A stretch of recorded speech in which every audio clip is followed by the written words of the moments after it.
fresh every Tuesday for MSPs around the world. This is Paul Green's MSP Marketing Podcast. Hi there, and welcome to episode 80 of the show. Here's what we got coming up for you this week. Never record it if you're not in the mood, because it is bloody obvious on camera. We're also going to look at an easy way for you to get more positive reviews from your delighted clients. And we got a book suggestion about making yourself uncomfortable in order to achieve your big goals. Paul Green's MSP Marketing Podcast. I feel like this week's show is the AV show, the audio-visual show, because later on our interview is with Christian Fleming, who started his own YouTube channel in order to get new clients for his MSP. And now I want to talk about, should you start your own podcast? One of my clients has recently started his own podcast. He works within a very specific vertical and could see not only was there no IT support company in that vertical, certainly not dominating it, but there was no one doing a podcast on technology for that particular vertical. And actually technology is pretty important to them. So he very smartly started his own podcast. And it's been fun following him as he gets that started up. In fact, I think I appeared as a guest in either episode 1 or episode 2 of his podcast. But here's the thing, podcasts are difficult. You might listen to this every week and think, oh, that's easy. I could easily knock that out of the park, 20, 30 minutes every week, just banging on about stuff. But there's actually quite a lot of preparation that goes into it. Before I sort of pull back the curtain and tell you what happens behind the scenes here with the MSP Marketing Podcast, let me tell you about the benefits. Now, we started this podcast in November 2019, and pretty much this podcast has been the leading light of our expansion into the US. I'm obviously based in the UK, although some people think I've got an Australian voice, which is a bit bizarre, but I'm based in the UK, and we had our service, the MSP Marketing Edge, which was very successful in the UK, but we desperately wanted to move that out into the States. And we kind of launched it in the States, and we were spending a lot of money. I mean, some serious money on traffic. And we picked up 20, 30 clients, but it wasn't really the big success that I wanted it to be. And then we launched the podcast. And the beautiful thing about a podcast is there's no selling. Although I do drop in things that obviously are for sale, the primary goal of the podcast is to educate you and to entertain you. Edutainment. I absolutely love that word. And this podcast has allowed us to kind of reach people in the United States that we just wouldn't have reached otherwise. And in fact, now we have more clients on our MSP Marketing Edge service from the States than from the UK or any other country. And I firmly believe that the podcast has paved the way for that. It hasn't done all the work itself, but what it's done is it's allowed me to build a new audience. And you'll know from listening to the podcast in the past that my 3-step marketing strategy, both for my business and for your business, is very simple. It's to build multiple audiences, then build a relationship with those audiences, and then commercialize that relationship. That works very well for MSPs, and because I operate B2B as well, it works very well for me. So the podcast, here we are then in episode 80. I can't see us stopping this podcast. The goal was never really to do seasons of it. It was just to do it every single week of the year. So should you do a podcast? Well, the answer is actually probably no, unless you serve a very specific vertical, a very specific niche audience.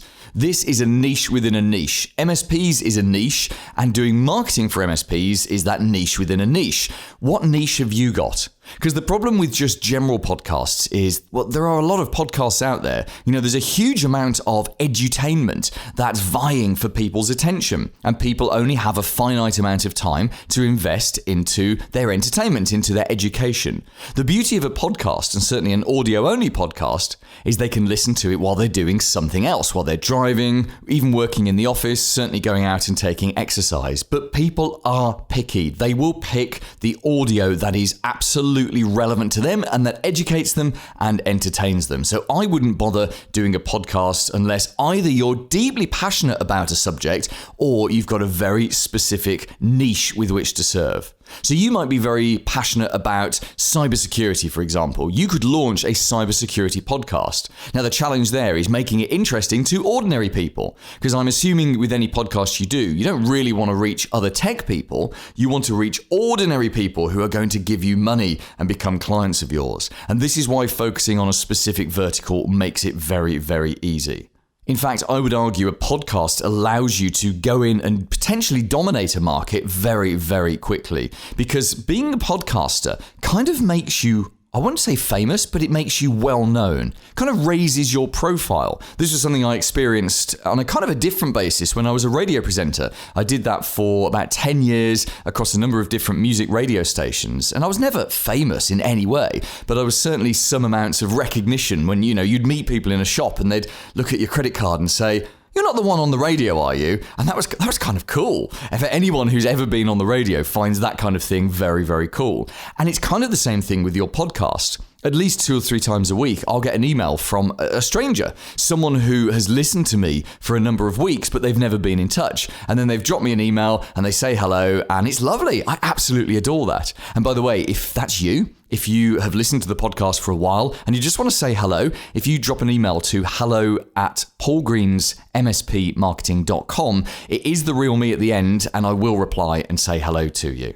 So, your podcast then, how do you actually do it? Well, the first one, as I say, is having your target audience, is knowing who you're going to target. The second thing is figuring out how long you're going to do this for. So when I started this in November 2019, I made a mental 1-year commitment, a minimum of 1 year. And I said to myself, look, if we don't have any traction within a year, then I'll stop. But I'm not giving up on the way. Because here's the thing. When we launched our first episode, it had about 7 listens, maybe 10, something like that. I can't remember now because it's hard to see historical stats in the hosting company that we use. But that first episode perhaps had 10 listens. Episode 2 maybe had 12. Episode 3 was maybe 15, 20. It was really small numbers. Now, if I go back and look at those are some of the most listened to episodes. Because a lot of people like to start at episode 1 of something. So those have huge listening figures now. But it was really slow to get going. And I mean really, really slow. We're talking like the first 15, 20 weeks, the listening numbers were stupid. And there were a number of times I'd look at them and think, oh, no one's listening. I'm banging this podcast out and no one's listening. Well, now we have much higher listening figures than that. In fact, a good episode for us will get more than 2,000 listens. An average episode, we get around about 1,500 listens, which is absolutely great. In fact, as I'm talking now, I'm looking at the stats for all time. We use a host called Castos.com. I'll come on to suppliers in a second. And I'm looking at it and I'm seeing that it really started to take off around about early 2020. In fact, it coincides with the lockdown, looking at the figures. And, our figures just start to take off where we're building more and more and more listeners. And then you get peaks and you get troughs. My special episodes always get more listens than average episodes, but it's absolutely fascinating to see how the listenership of the podcast has grown over time. And it certainly feels to me as though it is worth it now. It's very much worth the hassle and the effort and all of the work that goes into producing a podcast. So you need to know who your audience is and you need to be in it for the long run. Do at least a year because the benefits really do come in the long term. Now, the next thing to ask yourself is what content are you going to put in your podcast?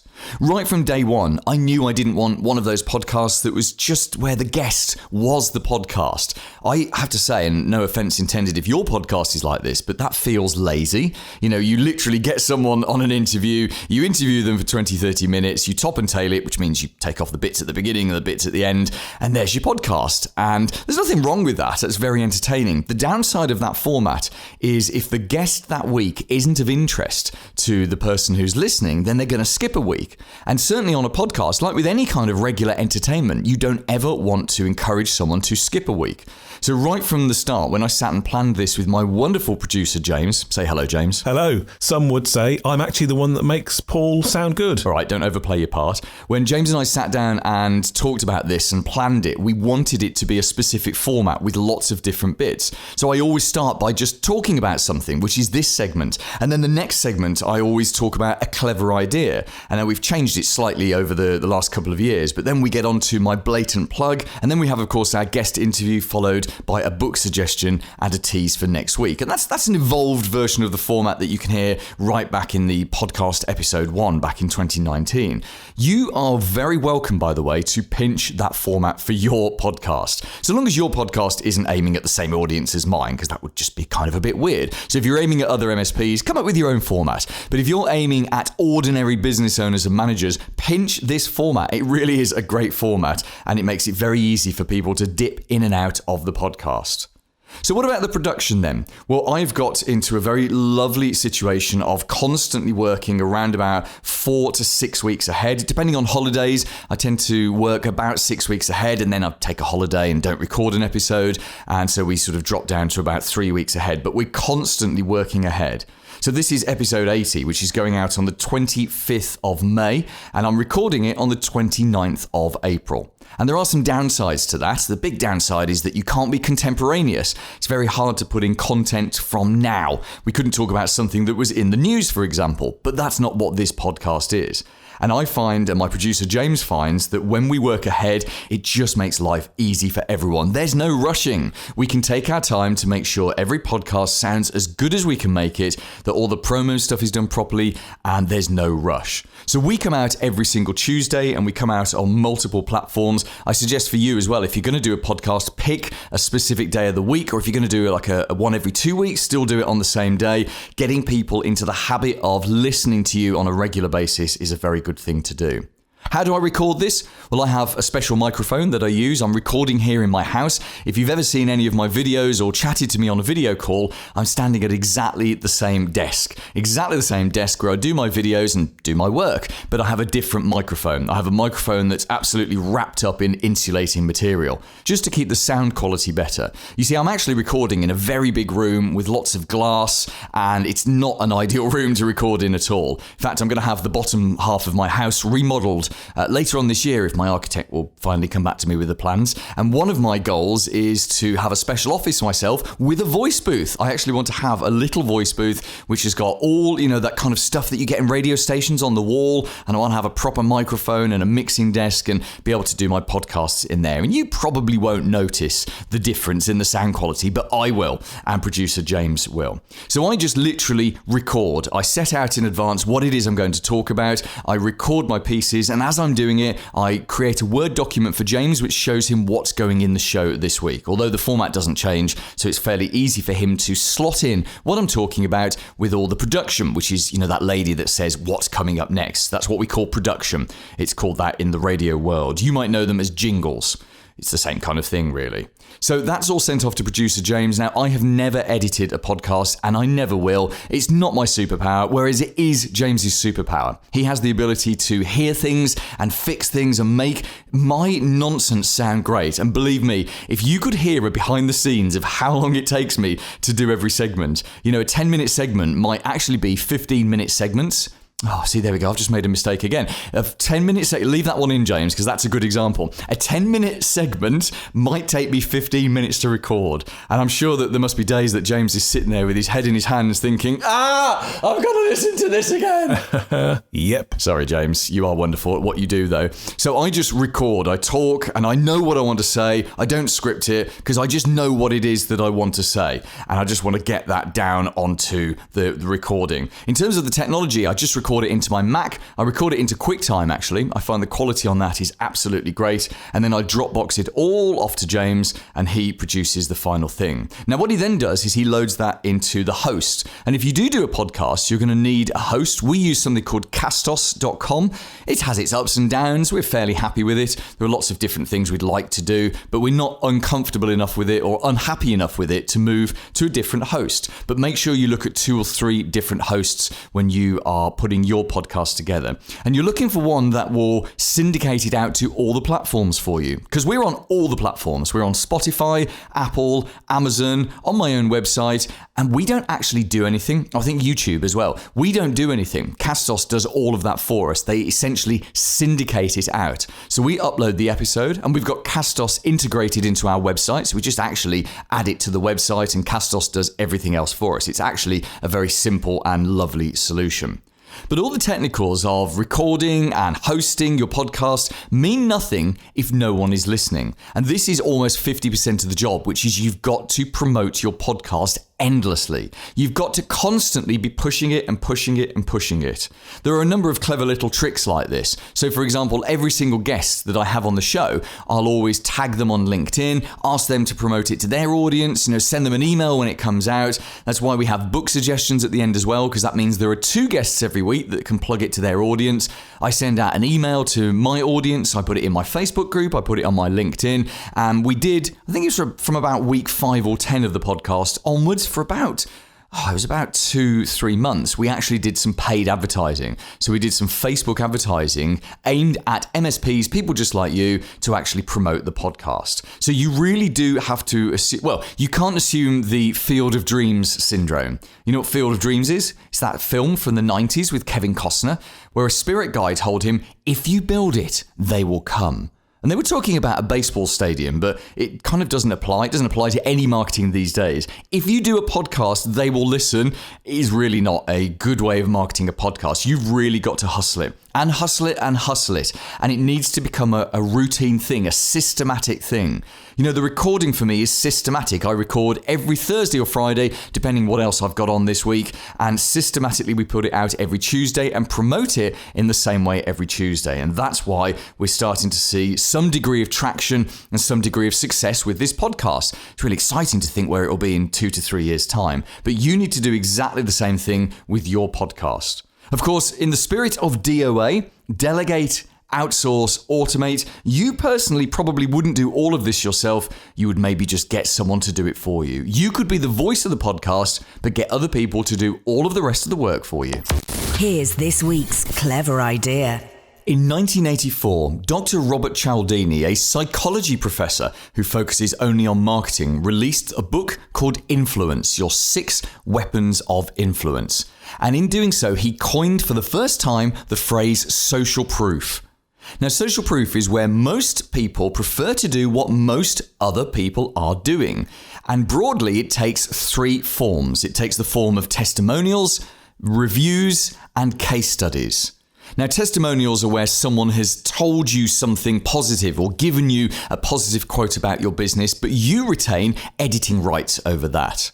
A review is the same kind of thing, but you don't have editing rights because it's on an independent platform.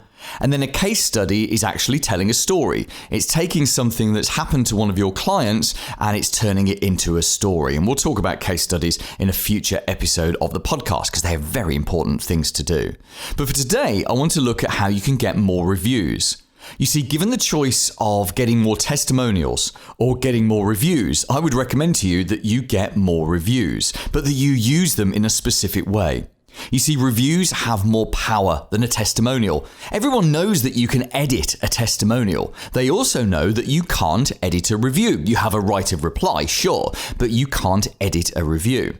What we do, and what I recommend that you do as well, is rather than solicit testimonials, you solicit reviews on external platforms. And then when you get great reviews, you actually screenshot those and put them into your website and your marketing materials as your testimonials. So think about what I've just suggested there. I'm suggesting you go and get very, very credible reviews, independent reviews on independent platforms from your clients. And then the very best ones, you screenshot those, you put them in your website and you put them in other marketing stuff. And of course, you say where they've come from because that gives you the power. If you go and look on my website, the vast majority of our testimonials now are screenshots of Google reviews. So we've had some lovely, lovely Google reviews. And thank you very much if you're one of the people that's left one. We now just screenshot those and put them into our website with a link back to our Google My Business page. You can do exactly the same thing. So the question is then, how do you get more reviews? Now, what I'm about to say is one of those blindingly obvious things that really it's kind of common sense. You get more reviews by asking for them. What a shocker, Paul. That was worth listening to the podcast for. But seriously though, that is the only way to get more reviews. Now, there are some specific points at which it's a good idea to ask for reviews, and there are also points at which it's not a good idea. But asking clients for reviews is really as simple as just saying, hey, we're always looking for more clients like you. How would you feel about leaving a review for us on either Google Reviews or Facebook or whatever platform you're trying to get more reviews on at the moment? All you have to do is click here and just leave a review in your own words. Please be brutally honest. We really appreciate that. Thank you very much. Signed, your name. And you could just send that to them as an email. Now, the worst time to do this is when someone is unhappy. And that sounds obvious again, but I've seen MSPs go and solicit reviews from dissatisfied clients. And as you can imagine, the results are not pretty. You end up with average reviews, which you can't do anything about. So please, if you're going to solicit reviews, do not ask your even slightly dissatisfied clients, because they will give you slightly dissatisfied reviews. And, when it comes to reviews, you really just want to have nothing but positive reviews. So very, very happy clients, those are the ones to hit. When's the best time to ask them? Well, there are a number of different times. The very best time is probably in the first 90 days. Because that's the honeymoon. You know what I mean by the honeymoon? Someone joins your MSP and everything is hunky-dory. They love the fact that you're fixing all the problems that their old incumbent couldn't fix. They love the fact that you're over-servicing them. They love everything about you. They're glad they made the decision to choose you. This is the honeymoon. And the honeymoon never lasts forever. Of course it doesn't. But while it does last, why not ask them for a positive review? Another great time to do this is when you've just completed a major project for them. Even though they've just spent 10, 20,000 with you, that doesn't make it a bad time to ask for a review. In fact, I would argue it's the best time to ask for a review because you've just completed something they really wanted. You've made their life easier or made their working practices more flexible. And again, so long as you didn't screw up the project in any way, as long as you delivered what you said you would when you said you'd deliver it, you're going to get a positive review off that. The other time to ask someone is when you've just done a strategic review or a quarterly business review with them. Again, if it's been a positive review and they are enjoying working with you and they're happy and satisfied and you've got a good technology roadmap for the future, that is a great time to ask them for a review. Listen, with all the MSPs I've worked with over the years, the thing that stops people asking for reviews is fear. It's fear that maybe the clients aren't as happy as we think they are. And every business has a level of dissatisfied clients. It's just natural. If you've got more than 3 clients, of course, at some point, some of them are going to be slightly less than fully satisfied. And obviously, there are lots of things that you can put in place to try and spot those people and fix that problem. But you must never be afraid to ask your happy clients for reviews. Not all of them will help out. Some of them, maybe even the majority of them, will say no.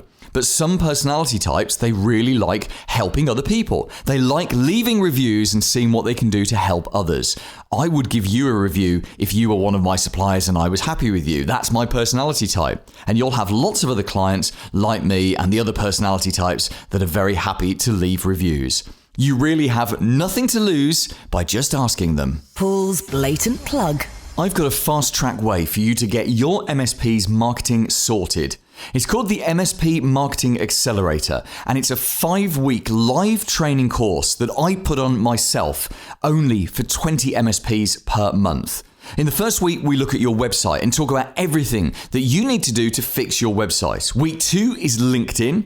Week 3 is about building multiple audiences and building a relationship with them. Remember, I said earlier that that's our 3-step marketing strategy. Week 4 is about commercializing those relationships with marketing campaigns. And then week 5 is a success blueprint where I show you every area that you need to address within your business, except the operational stuff because you're good at that. But every other area you need to address to generate more net profit. We do a different program every month. And as you now know, I record this podcast at least a month ahead. So I have no idea how many places we have left on May or June or July's courses. But the way for you to find out is just to go onto the webpage, which is Paul Green's mspmarketing.com/accelerator. Oh, and by the way, we've made this a deliberately no-brainer choice for you. If you're in the UK, this whole course is just a one-time payment of £49 plus VAT. If you're in the US or anywhere else in the world, it's just $69. We've deliberately made it low price, a total no-brainer for you. And remember, there are only 20 spaces each month. Paul Green's mspmarketing.com/accelerator. The big interview. Hi, I'm Christian from North Star IT. I'm an MSP business owner like you listening. I'm based in the UK and have been trading since May 1999. And Christian, I've been desperate to get you onto the podcast for so long because I've been following your journey. And I don't really mean the journey of your MSP. I mean the journey of you creating your own videos. So you have a video blog, what do we call it? A vlog, that every week you output a video. And your videos are amazing. They really are amazing. You post them regularly in my MSP Marketing Facebook group, and you and I occasionally talk about them on email. As amazing as they look today, they didn't start out amazing, did they? No, absolutely not. My first attempts were very much on the cheap. I followed your lead, actually. I went out into my local park near home, holding out my iPhone with my Apple earpods in, and just started talking. I got invaded by a footballer and this park is huge. It's the beginning of the South Downs National Park in Brighton, and it's massive. And I think in that section of the park, there was him and me. And he managed to, I was every time and then anybody that knows me knows I've got the shakiest hands going. I learned very quickly as a trainee back in 1996, soldering was not a job for me. And my peers quickly lost patience with my wobbly hands. And so holding an iPhone out, trying to record yourself, while also trying to think of what you're going to say and it just didn't work. I tried several times. I tried the local park at home, and even then, the next stage is what you saw, which was terrible. If I'm being polite, it was not great. So here's the thing: many people in a situation like that would have a go, try a few videos, the results not so great, and most people would give up at that point. So what is it that made you carry on and actually get to the stage of doing these proper videos? I think you did see some of the initial drafts that were committed to cyber oblivion and were deleted. Much to the disappointment, I think, now of the editor that footage wasn't retained for the benefit of going in an outtakes role. Oh, I've got a copy somewhere. I'm sure I have. But actually, come to think of it, there's a hidden recycle bin in my cloud storage, so it probably is there, waiting to be resurrected at some point for my own embarrassment, I'm sure. But honestly, it was two things. I had some really good encouragement from some friends. Your input was priceless, and certainly in a very positive, encouraging way, which helped. But I had been listening for the best part of a year. You've got to do video content. You've got to do disposable videos for social media. You've got to do it. And I knew that. And I'd heard it not only from you on numerous occasions, but I'd also heard and read about it in marketing books and website blogs and video. And I'm not an idiot. I know video content is the way to engage, because do I read blogs anymore? No, of course I don't. I watch videos on YouTube. I'm lazy. I want to be entertained. I don't want to read loads of text. For that, I pick a book up. And so that positive engagement and also a bit of tenacity, maybe, I kept going. So tell us now how you film your video, because you've got into a lovely production cycle, haven't you, where you're working and doing the video. So how do you film it? Who helps you? Who edits it? How do you get it out so that you have a video every single week? Obviously started sort of near the beginning of lockdown 1, which really does seem like an absolute eternity ago. And that was my last hurdle before working on the process itself. Is I had an empty building. I had a bit more time. I think around the end of April is probably when I really started last year. And the excuse of, well, there's people around, I'm not doing it with an audience. There was no excuse. I actually had probably a month of personally being really quiet. The techs were doing their job, but nobody needed account managing. So I decided to get going. I'd already bought the video camera you'd recommended, and I know you use yourself, and was sitting in my drawer where it had been, I think, for about 5 months. I bought a little tripod because the editor that I use, who's priceless, and his encouragement through the whole process has been valuable as well, is he'd identified that I'm quite expressionate with my hands. So he said, get a little tripod to stand it on and free your hands up, and you can be more animated on camera. I bought one off of Amazon that doubles up as a hand grip as well. So it's not a floor standing one. And it was perched on the data cabinet that is in the corner of my support department. But that didn't make it high enough. So I went and raided the biscuit tin, and it had a mouse mat stuck on top of it. And with that and the little tripod, it actually ended up at the perfect height. And I picked up on the idea that maybe the most obvious one, and some inquiries we'd had on the support desk about speeding laptops up, because obviously laptops became as common as rainbow unicorn poo. And so we had loads of clients with older laptops saying, what can you do to speed them up? And so we started doing loads of memory upgrades, SSD upgrades. And I thought, well, focus on that. And that's what I started talking about. So now there are people back in the office. Do you have to wait till the office is empty before you can come and do your weekly video? Well, that was the next stage, because there's still no way I'm doing it with an audience. But and obviously it would make it more difficult to edit when there's another moving party in the video. But yes, that was the next stage. I was staying later in the summer when nobody was here, as people came back to the office. I came in at weekends and did them. But the work from home orders are coming to an end. And so there's going to be more and more people floating around. So I've set up a sort of ramshackle studio in an office downstairs that I think will be the last room we'll use to put people in. And that way, combining with a green screen, I can record when it suits me. Because probably one of the most significant, if not obvious, lessons that I've learned: never record it if you're not in the mood, because it is bloody obvious on camera. Although I did record one when I'd hurt my back, and I think that a few of those takes will end up in the next outtake roll of me ouching. How do you come up with the ideas for content now? Because you've been, coming up for about a year, isn't it, that you've been doing this? So you've probably burned through all the easy and the obvious content ideas. Where does your inspiration now come from?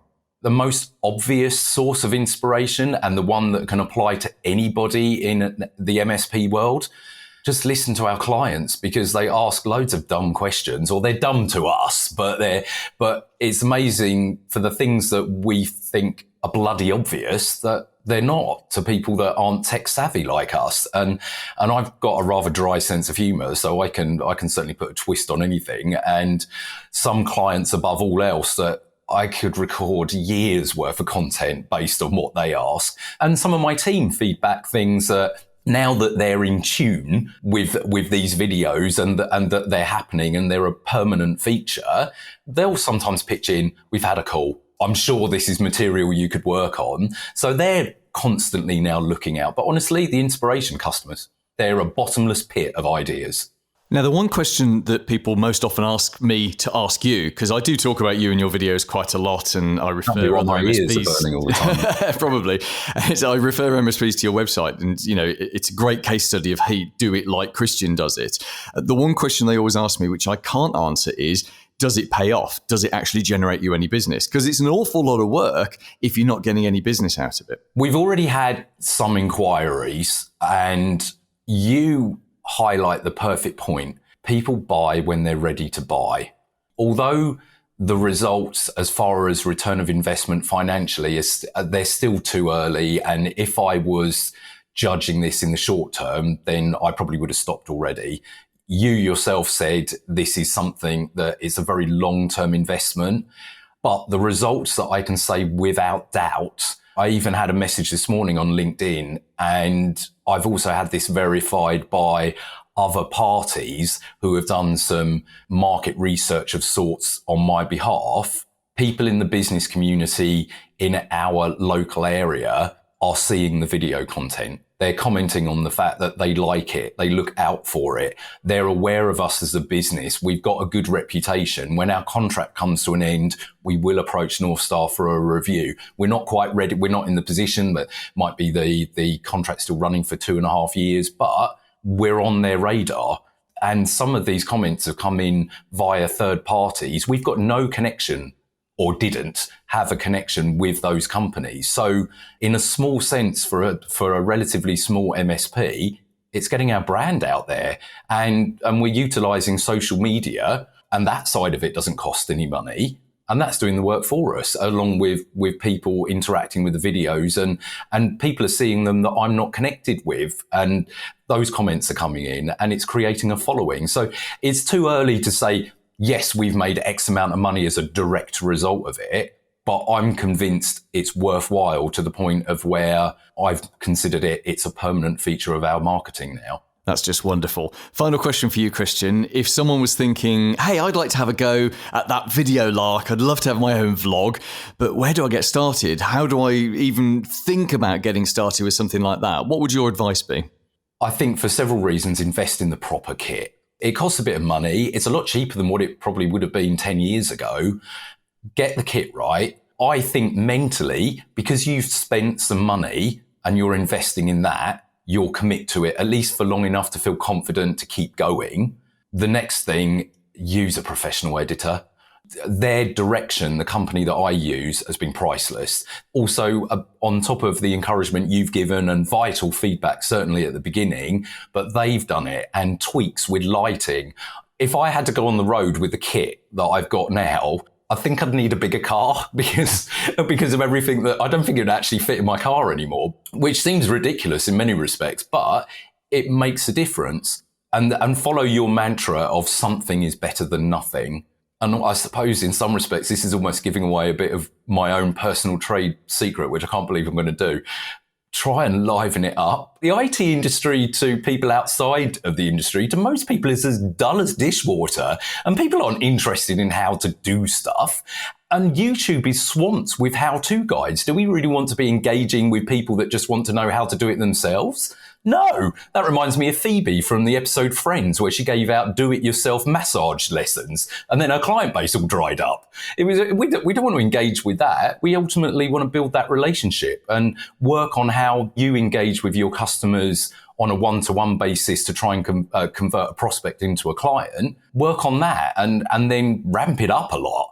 Go overboard. I remember one of my team saying, these videos are great, but is Christian just belittling what we do? Damned right, because that's what I do in person. All you're seeing on those videos is me. I'm no different from that. Have some fun with it. And if you have some fun with it, you're more likely to be relaxed and it'll be more effective. Christian, thank you so much for coming on the show today. I know that there's a favour that you would like to ask of the thousands of people listening right now. Honestly, it's my pleasure, and I certainly wouldn't have been here if it wasn't for you helping getting the journey started. So it felt like it was the least I could do. And I do share the videos in the groups from a genuine, encouraging point of view, and I always welcome some feedback as well. But I've got a favour to ask. We're trying to get a marketing system up and running with Facebook, and we've literally got to the green button to go and set it live. And then this very hidden little secret, it would seem, that they keep conveniently quiet from you, is that we needed 2,000 likes for Facebook to accept the integration. And we're currently at, I think, just under 600. And if I could ask for some help to try and get our Facebook likes on my company page up above that, then we can get this system up and running. Because at the moment, we're having to pay just a holding fee for it. So all the work that's been invested into it doesn't get deleted. So the link's on the show notes below. So if you could, I'd be very, very grateful. Paul Green's MSP Marketing Podcast.